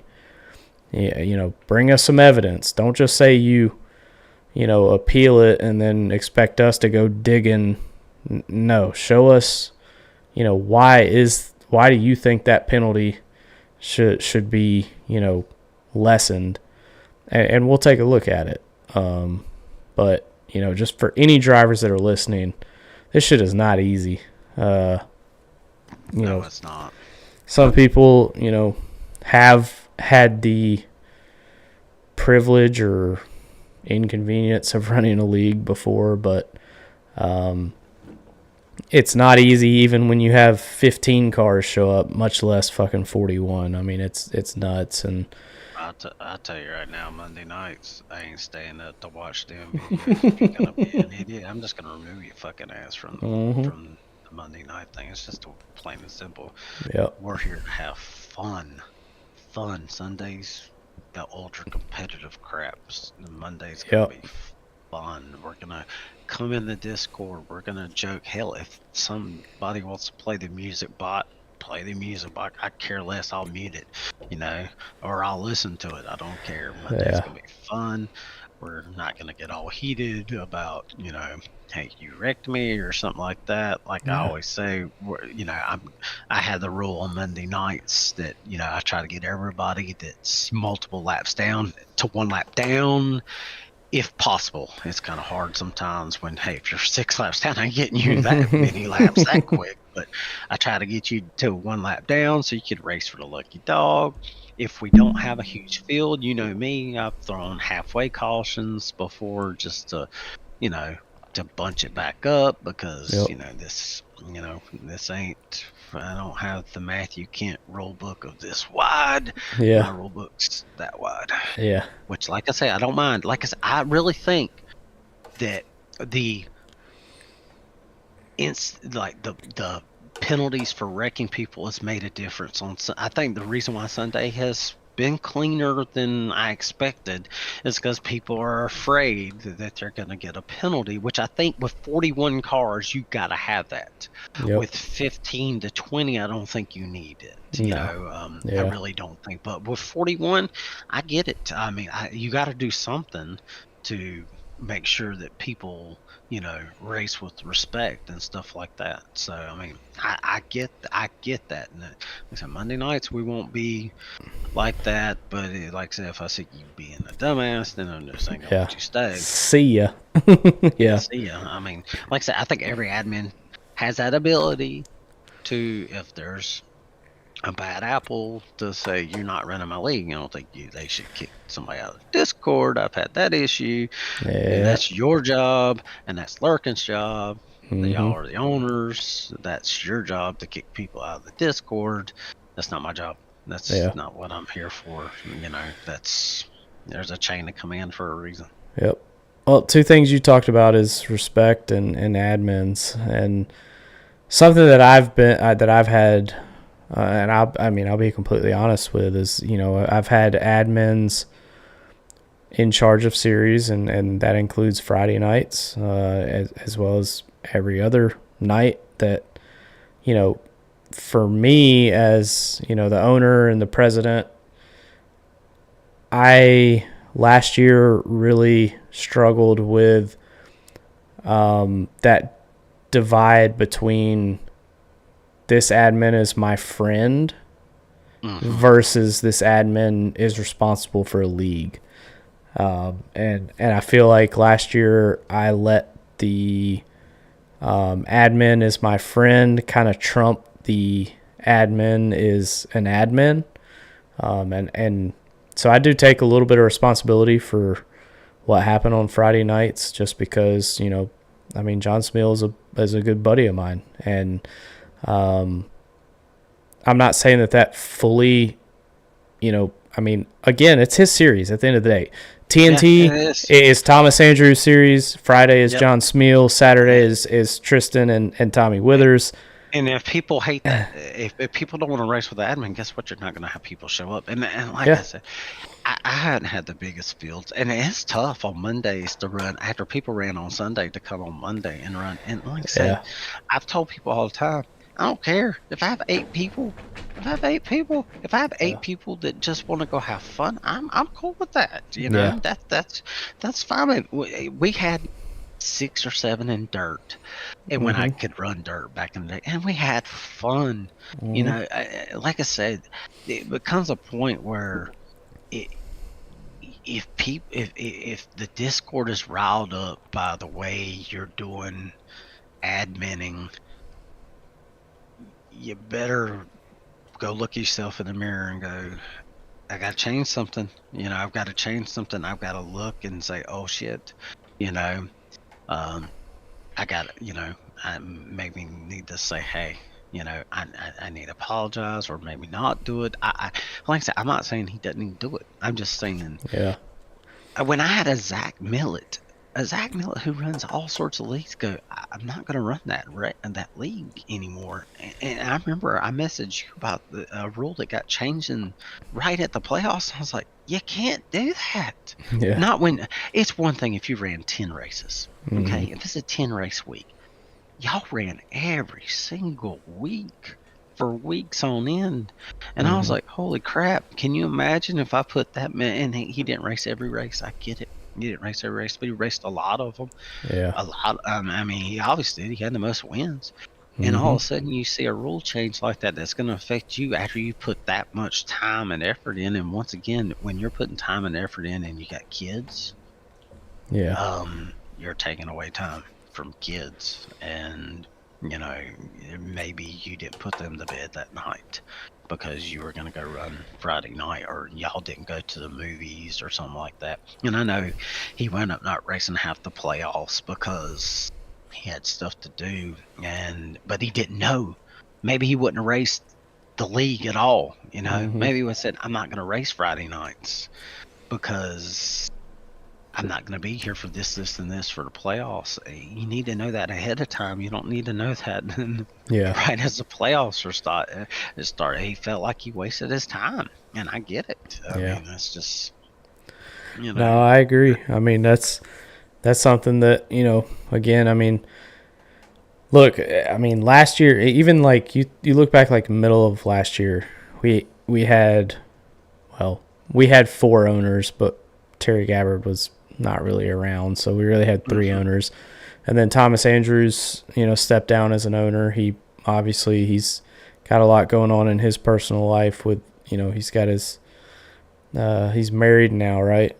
Yes, he's married. Him and Tom Sears both, so they both and Withers, the Toms all got married in the same year. All of them got married, and I got divorced, so I guess that's why I'm still here. And you moved to Michigan and got a girlfriend. Yeah, there you go. So, it's tough. It's, personal life, and, some people don't really, I think, fully understand that, there's a lot behind keeping this league going. There is. Obviously you get it, and some of the owners, or me and Tom Sears, are really the only 2 owners left anymore, but, Tom Sears is not always around as well because he's working He's gotten super busy. Yeah, has shitload of The hours. So dude just got married.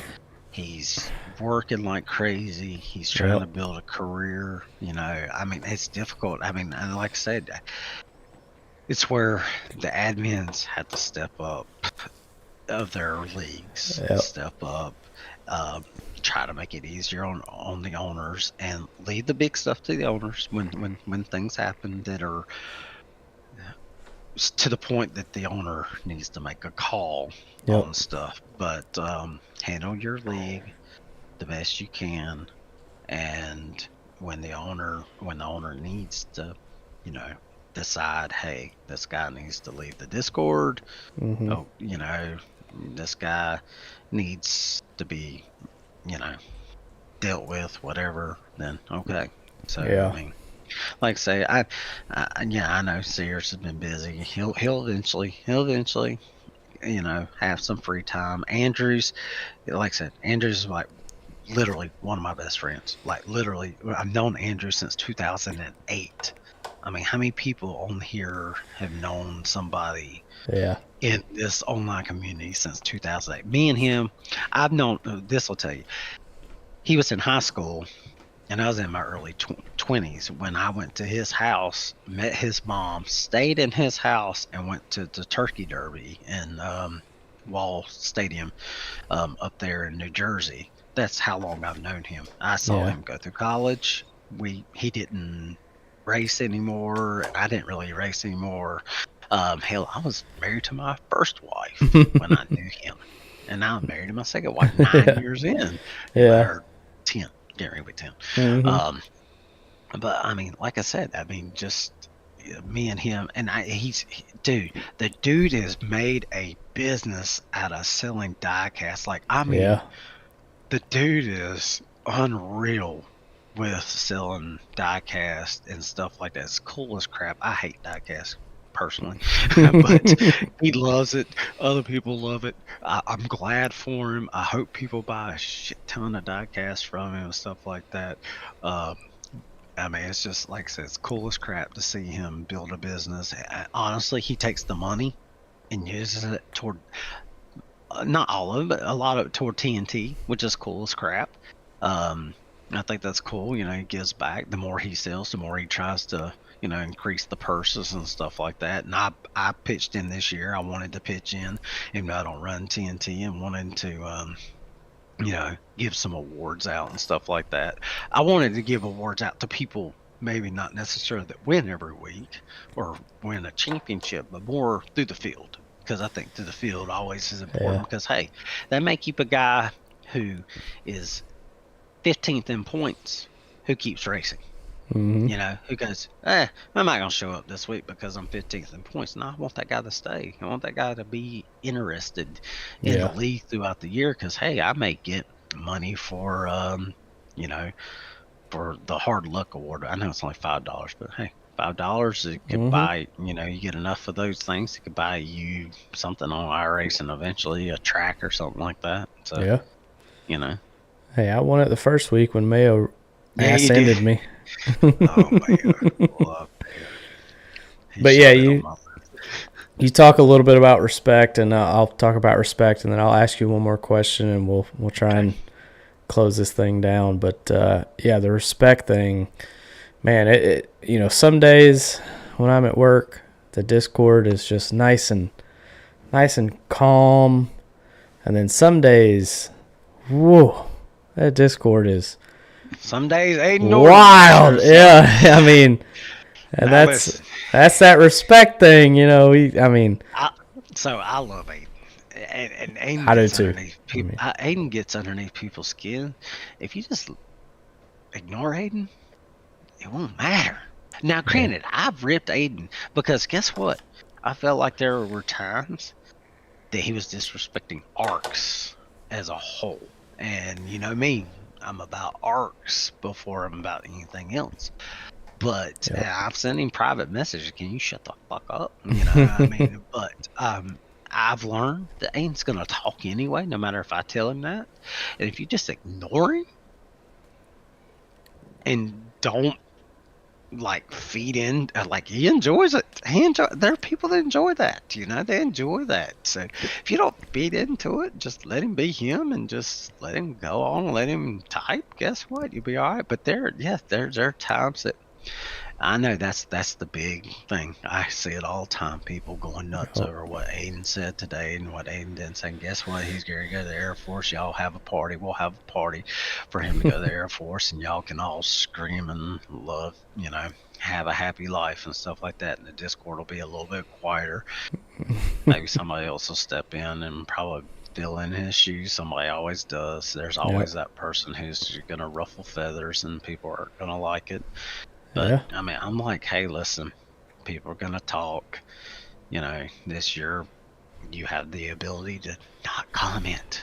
Yep, absolutely. You know, you have Hey, the ability to just scroll and keep going. I've been there before. Aiden has gotten under my skin a couple times, so I can't say that he hadn't gotten under my skin. But I love the kid to death. I mean, I love racing with him, and he's bad fast. Noah's the same way. Fast. I mean, unreal fast. I mean, I really was hoping that he was going to pursue the road to pro, and I really think he has that ability to be there. I know it's going to piss a lot of other people off. I'm sorry, he's better than you. Most people aren't going to like to hear that, but he really is. But I mean, he's going to go to the Air Force. He's going to start a life, a true life, you know, a career, you know, and stuff like that. And, you know, he's not going to pursue that now. And we may not see him for a year or two. He's going to come into the Discord. We'll see him every now and again. We ain't going to see him for 6 weeks at least. He's going to be quiet because some drill sergeant's going to be up his ass, and I guarantee you he ain't going to smart off to him at all. But you know, he might once, but then he'll fucking learn his lesson. I promise day one he ain't gonna smart off. He'll learn real quick, you know. And then the Air Force is not near as bad as the Marines, the Army, and the Navy, but they're still, you know, boot camp. But yeah, like I said, I will miss him being in here and racing with us. Like I said, tonight, I think he may race one more race with us in the super late models, but pretty much tonight was probably it for him. He's probably, you know, he's pretty much, he told me he's not taking his rig to California once he gets out of basic, which I get that. Like I said, I mean, you know, it's going to be a new life, so new job and everything else. For sure. I mean, hey, look, you know, even though we've had our disagreements and you know, I've had disagreements with a lot of people in ARCS. I mean, he's not the only one that I've had, you know, disagreements with. He just commented Warp Lotus. Yeah, I can't stand Warp. Oh, he's in here. Man, I didn't even know he was in the chat. Wow. Warp Lotus? Yeah. Holy crap. He said we're ugly as always or something. I don't know. I think I look pretty good to be 32. I'm not a good looking man. I'm 43 years old. I can tell you right now. My balls hang to my knees. My belly's fat. They ain't no fixing this shit. I am. I got like one more year. I think peak male performance is like 33. So I got one more year, and then I'm over the hill and already looking for retirement. I can't get here quick enough. But no, I mean, I've definitely had my my disagreements with Aiden. But one thing that I always have always said is, if you are doing something wrong, that kid's gonna tell you you're doing something wrong. And he knows the rule book.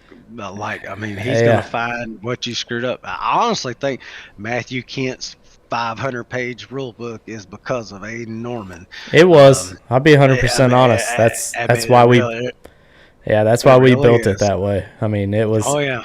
We even made jokes where we were like, okay, I think this is Aiden proof. And well, I told Aiden when I was drafted, I was like, hey, you want to be my lawyer real quick and read this rule book and make sure everything's good? Because the hell if I was going to read the damn thing, I may hit check. Page of it. Just tell me if I screwed up or not. You know? Yeah. But I mean, that's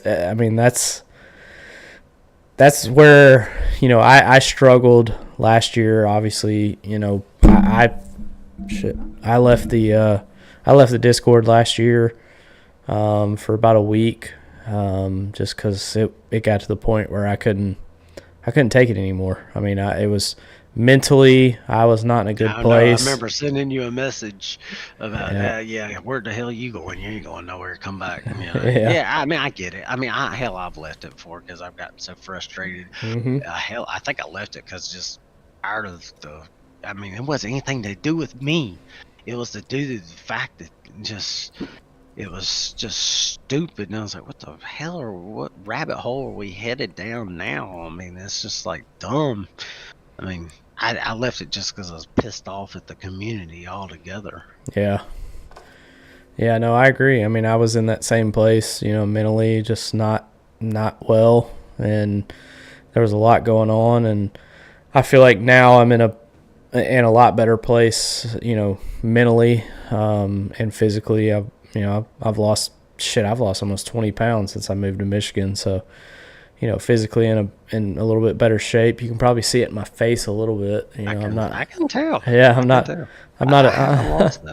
not as plump as I used to be when you all saw me probably at Darlington last year. But no, I love, you know, I love people that say, hey, you fucked up. You know, this is not right, or there's no rule against this, because obviously, you know, when we only have one or two people create a rule book or create some kind of, you know, structure, we're going to forget things. We're going to leave things out, and we're not going to be perfect. I mean, no league is perfect. That doesn't exist. You know, we try our best to be, you know, as perfect as we can, but it's not going to happen. I mean, that doesn't exist in the world.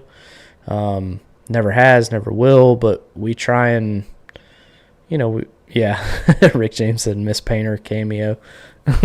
Miss Painter just gave me a fundraiser form. Girl Scout cookies? No, Little Debbie. Damn. For our elementary school, $5 a box. I guess our elementary school is trying to raise some money for well, let's just say our elementary school needs a lot of work. Well, maybe ARCS can help out. Pretty much our school's trying to pay the bills. I know that's sad to think, but our school's trying to pay the bills. Maybe the new gambling that starts in 2 weeks that I can't wait will help pay for the schools that the lottery was supposed to pay for. There you go. Perfect. But yeah, I mean, overall, just, you know, anybody that's in ARCS, I mean, if you see something that doesn't sit right with you, you know, let me know, let Tom Sears know, let one of the admins know. I mean, we're always trying to make it better. I mean, we're never going to be perfect. I mean, you know, Sunday nights, you know, Matthew Kent does what he does for free. We don't pay him. I mean, that's wild. You know, most people pay race control a lot of money, and Matthew Kent does that shit for free. So, I mean, that's wild that he is as committed to ARCS as he is. You know, SNS has fucked up some shit. TNT has fucked up some shit thanks to Rick James. Friday Night has fucked up some shit last year. You know, A Squared, I'm sure A Squared has fucked up some shit in the past, you know, but you know, I'm here to try and make things better. Mentally, I'm in a better place, you know, physically I'm in a better place. So I feel like this year is going to be a really good year overall. And, you know, we got Extreme Super Late Models starting up. That's going to be next week. Yeah, I'm excited for that. Mazda Mondays end, go straight into Super Late Models, and hopefully we don't have any bad apples come in there and try and ruin the whole I'm shit. actually excited for the new guys. I really am. I mean, like I say, I'm excited for the new guys. They're probably going to kill me. I don't care. I just I want them to enjoy the ARCS. Hopefully they come into the chat with us. I mean, they don't have to, but hopefully they do, because I mean, you get to learn about people, get to, you know, uh, with this team stuff, you only get to know your teammates on Yep. Sunday nights, and Yeah. unless you run Thursdays, and even Thursdays, I get it. Tommy and Lurkin always want it. They want church noise pretty much Mm-hmm. in there on Thursday. But next, I don't care if you want to talk about the weather and what happened on Sunday and why Chase Elliott spun out, or I don't care. That's Mondays are fun. Yep. I mean, like I said, Absolutely. there may be a music bot in there. Yeah, hell, we'll listen to some Shania Twain, Bradley Wright, and Toby might Yep. show you his wiener. You never know what Heck happens. yeah. You never know what'll happen on Monday night.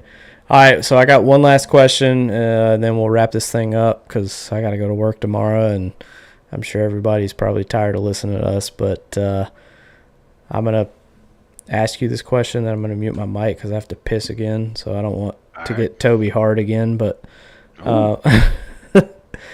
if there is one thing in ARCS that you could change, what would it be? And then after that, if there's one thing that ARCS does well, what would you say that one thing is? Oh man, change. Oh, man, I don't know. I mean, I know we've said it a bunch. Just I guess the big thing is not so damn corporate sometimes. I feel like we've gone down that rabbit hole, and I mean, I don't want quiet in here being the dummy he is sometimes, and like being rude and crude to people. But hey, we're gonna joke. We're gonna bust balls. We're gonna bust balls. Don't get offended.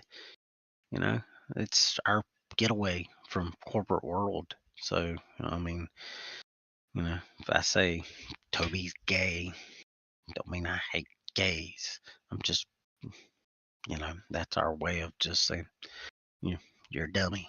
It's just sorry. If the gay people in this community get offended, I'm sorry. Just don't get offended by us. Some of us are white rednecks, black rednecks, yellow rednecks, red rednecks, whatever rednecks, or just, we're just idiots. We're just, having fun. Don't take shit too seriously in life because we're all just trying to have a good time. What do I like about ARCS? It's still our corporate meetings, our community, the original people that are still here. I kind of wish we still had some of those original people. I miss Jaco. I really do miss Jaco a ton. Wish, for you that don't know, it's Jason Alexander. That's another thing on Friday nights. He used to race, and they used to complain about his damn banner and shit like that. Jaco don't look at Discord. He care less about Discord. He's too busy chasing 500 women to care about Discord. So, I mean, he just wanted to come race somewhere on Friday nights, and because that was, for some weird reason, that was his free night. Knowing Jaco and women, I can't believe Friday night was his free night, but it was. Yeah. But I mean, just that, I love the people. I love the actual interactions with people that you get to meet. Met Jeremy a couple years ago, or yeah, I think a couple years ago, maybe it was last year. I can't remember. Met Jeremy. Jeremy's a cool dude. Just meeting people in person, you actually really like them. You're like when they wreck you, when you meet them in person, the next time you're like, I hung out with that dude. He drank moonshine with me. I like that guy a lot. Agreed. Yeah, it's something special to be able to come and About to cut the light off because the wife's like killing me about the light. So here we go. yeah. Now we'll be able to see the ghosts. Yep. Ooh.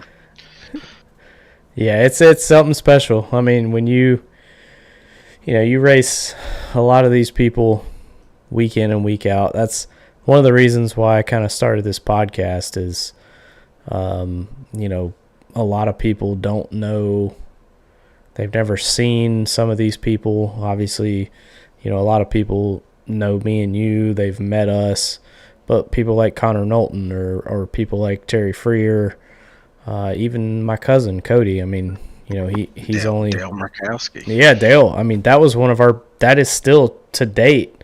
This one probably might come close to beating it on viewage, as Quiet would say. But Dale's the best podcast we've had so far. And I had never seen Dale Markowski in my life. Never. Yep.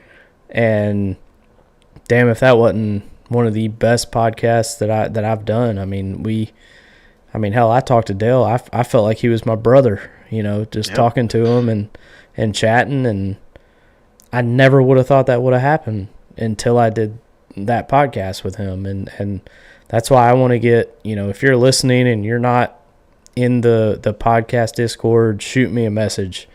Come in. I want to learn about the new people. I want to learn about the people that, you know, that we don't know individually. It's cool. And like I said, hopefully one day, if you can't come this year, maybe next year, you come to one of the events with us and stuff, so we can actually learn about you, you know, meet you in person, because it's different when you meet somebody in person. Like I said, you know, you get to spend that 3, 4, 5 days with that person. You get to learn about, you know about them more, and you want to hang out with them more. And then, like I said, it becomes more, like I said, I like the fact of the community more than I do the racing.